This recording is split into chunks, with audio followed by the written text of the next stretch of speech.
Nous allons donner la parole maintenant à Silvia SOLDANO, qui va nous parler du processus d'inscription du paysage viticole du Piedmont, Langhe-Roero and Monferrato. Alors, vous êtes diplômé en architecture, section restauration et valorisation d'école d'architecture de l'école polytechnique de Turin, et vous êtes inscrite au registre professionnel des restaurateurs du patrimoine architectural et environnemental. Vous avez récemment travaillé à la proposition d'inscription sur la liste du patrimoine mondial de l'UNESCO du paysage viticole du Piedmont, Langhe-Roero and Monferrato, et vous allez nous faire part de cette expérience et le partager avec la salle. Nous vous écoutons. Good morning. I would like to thank the organization for this kind invitation. And my intervention is about the nomination process of the vineyard landscape of Piedmont, Langhe-Roero and Monferrato, which is the most recent vineyard landscape recognized as a World Heritage Site. The inscription was made in 2014 and arrived after more than 10 years of work, because the first idea about this nomination began in 2003. Initially, some important wine producers based in Canelli wanted to propose their underground cathedrals as outstanding production buildings, but our Ministry of Culture suggested a more extensive nomination focused on the whole vineyard landscape that characterized from century the identity of our region. In 2006, the site was inscribed on the Italian tentative list, and in 2008, an agreement among the most important public institutions was signed for the drafting of the nomination file and management plan. The first nomination was delivered in 2011, and in the same year, the Association for the Heritage of the Vineyard Landscape of Langhe-Roero and Monferrato was officially founded. And during the 36th World Heritage Committee in St. Petersburg, the nomination was deferred, and thanks to a very huge work of all the involved stakeholders, a new nomination was submitted in 2013, and the site has been inscribed on the list during the 38th session of the committee in Doha. A lot of institutions were involved in this long-lasting process. First of all, Piedmont region with different sectors such as territorial planning, agriculture and culture, and some dedicated staff. Piedmont region always had and still has the coordination of all the institutional, technical and management activities. Then 3 provinces are involved, Alessandria, Asti and Cuneo, with their specific offices, and the provinces in this process had a more operative role because they organized, for example, all the meetings for the involvement of local communities and field visits, for example, for the definition of the core zones and their boundaries. And the Piedmont region and these 3 provinces founded in 2011 this association called For the Heritage of the Vineyard Landscape of Langhe-Roero and Monferrato. And the aim of the association is to coordinate all the governance activities from the promotion of the nomination to the integrated planning of the projects developed for the site. Then, of course, the Ministry of Cultural Heritage and Activities was involved as a focal point and institutional reference at international level. And then, as the nomination was about an agricultural landscape, also the Ministry of Agriculture was involved, especially during the second phase of this nomination. And the last actor was CITI, which is my institute, that worked on the elaboration of the nomination file and management plan with our team of researchers. This nomination process created a debate on the territory at both institutional and civil level. During more than 10 years of work, there have been many instances of confrontation and communication, with remarkable acceleration during the period 2009-2010, aimed at the first drafting of the dossier. The governance became a reality through the process of participation and sharing from the very instance in which the nomination was initially proposed. Every action has allowed, on one hand, to achieve the UNESCO identification of the property and the motivation and objective for it to be rooted into the involved territories. And on the other hand, to establish a dialogue and thought process concerning the future of the wine-growing territory and the responsibility of its protection and conservation for future generations. Also, the cultural world became active, have an active role regarding cultural issues, creating opportunities or occasion for in-depth study, which are directly related to the issue of protection and protection of the winemaking landscape and of this nomination. Local communities were involved in many circumstances and through different ways. And in this slide, you can see some topics about this. First of all, we involved the population through a lot of meetings on the sharing of the value of the site for the definition of boundaries. And usually for this kind of topics, we spoke with the mayors of each involved municipality and with a technician. And you can note that in that area, Piedmont, municipalities are very small, sometimes no more than 500 inhabitants. So speaking with the mayor is almost speaking with the entire communities, because the mayor is very, very close to the population and frequently is a wine grower too. So this is the first version, the first proposal in 2011 with 9 core zones and a lot of municipalities and more than 30,000 hectares of extension.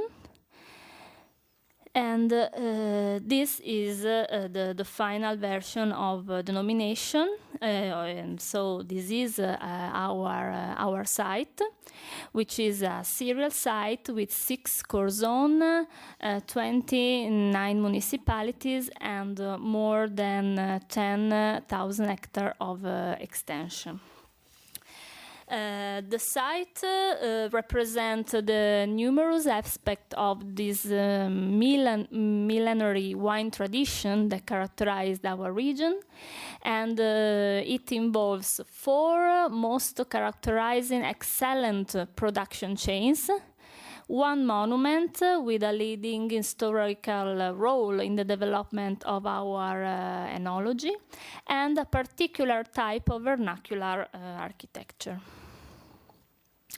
It is recognized as a cultural landscape, and here you can find a picture that I think is very emblematic of this sense. And this is a scheme that we use to represent the numerous links that exist within the site between environmental elements, history, tradition, knowledge, and all the places of wine. The site is inscribed for Criterion 3 and Criterion 5. And of course, Criterion 3 is more related to the testimony of to wine growing and winemaking tradition, and Criterion 5 to the man's racial relationship between man and his environment. This is the outstanding universal value, but it's very long to read.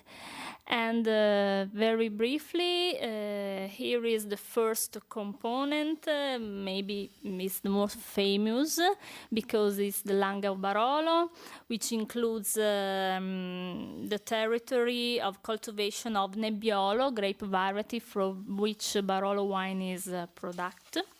And within the area, there are numerous places of wine related to the whole Barolo production chain.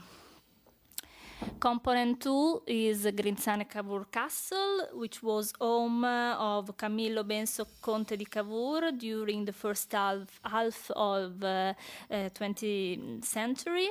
And here he carried out the first enology experiments linked to the improvement of winemaking techniques of Piedmontese red wines. So it's very, very important for the history of our enology. Also, this maybe is famous Hills of Barbaresco, comprises vineyards mainly cultivated with Nebbiolo, from which Barbaresco is product, and comprises 2 villages, Barbaresco and Neve, which have hosted the main historical events that led to the birth of this wine. The third component is Nizza, Monferrato and Barbera, which is related to the Barbera grape variety and wine. And Barbera is the Piedmontese most exported red wine. And several places of wine represent the production chain of Barbera, which is traditionally linked to the cooperation system. Then, the component 5 is Canelli and Asti Spumante, which is related to Asti Spumante sparkling wine. And it is the most exported white wine in Italy. And it includes the underground cathedral, which are some industries that have some spectacular spaciousness cellar, vaulted, and which represent one of the most significant testimonies of places of wine in the property. The last component is Monferrato of the Infernotte, which is characterized by a particular type of construction, which is Infernotte, that are underground rooms, very small, dug into a particular geological formation called Cantoni stone. So, as you can see, all the components are very different one to each other. Then, for the protection, a complex system of regulation protects the site, and the protection has been another theme of discussion with local communities. In fact, the problem of protecting such a large site has led to a testing of an innovative coordination of all the urban development plans of the municipalities. And the challenge for the municipalities was to begin to consider the landscape as a wider components within their planning instruments, overcoming the local vision and acting as a system. The identified regulation guarantee the safeguarding of those elements that characterize the landscape, guide urban projects in a territory with a view to the regeneration and reuse of existing building, consider visual and aesthetic features as fundamental components that must be considered as part of urban planning instruments. As far as management is concerned, the coordination and management of all the joint initiative about valorization and awareness is entrusted by the association I told you before. And the association is also responsible for the implementation of the management plan and of the monitoring plan. The aim of the association is the development of the knowledge of the heritage and its protection and enhancement, as well cultural promotion, the awareness, and the integrated socio-economic development of the territory. Nowadays, all the municipalities involved in the site became members of this association, as well a lot of cultural association, wine grower association, and so on. The management plan paid great attention to the protection and conservation of the heritage, combined with a sustainable management of the economic and social reality.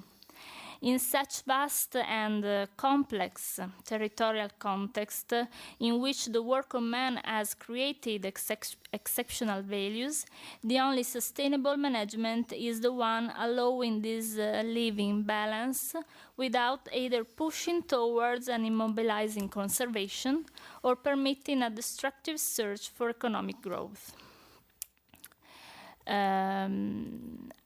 Here, I propose to you some projects that we developed within our management plan. For example, this is a best practice because it is already been realized. And the project was proposed by the Union of Municipalities of Barolo. And there are some guidelines for landscape mitigation. And this project aims to identify the critical elements with particular attention to production and industrial settlements deemed incongruous with respect to the value of the landscape. And it proposes mitigation and camouflage, pilot project replicable in neighboring or similar context, which can enhance the one-growing landscape of the hills of Langhe and promote enable synergistic process of general improvement of quality of landscape and awareness of involved communities. Here we can say some experimentation. So, we also developed some activities with schools and children. And for example, we propose an activity within the book fair of Turin called The Landscape in the Box. And more than 500 children were involved, who have entered in a game that consists of recognizing through touch some hidden object related to vineyard landscape, and then they had to write a thought or draw a picture related to landscape, leaving some interesting accounts about their perception of this matter. Then this is an activity that we made very close to the recognition, some months after the recognition. And there are activities linked to education, awareness of hotel keepers, tourist guides, employees in the tourism sector. In fact, during summer, an increase in tourism has been verified, and the tourist sector requests to be able to answer to the specific question about World Heritage Site that frequently some tourists ask. Then this is another project more linked to education awareness of local communities and tourists. And it is the enhancement of viewpoints within the vineyard landscape, for which we would like to develop a smartphone application in order to make people, let people can read the different elements that are in the landscape, but sometimes they could not see. Then, as far as communication is concerned, a communication plan has been developed, but discontinuously during the nomination phase. In fact, for example, a very first action was the competition among secondary school for the creation of the logo, and then many brochures and gadgets were produced, and a website was created during the second phase of the nomination. And nowadays, a more organized team is beginning to work on communication, but a lot of things have to be done yet. So what about the future? Of course, the recognition is not the end of this process, but is a starting point. And many things have to be done in the territory. And first of all, we need to start from ICOMOS recommendation for example, we can have a three key point to develop, which are fundraising, developing some study and analysis about mobility and accessibility of the area, and also we need to improve our monitoring plan and also to develop a risk map. Thank you very much for your attention.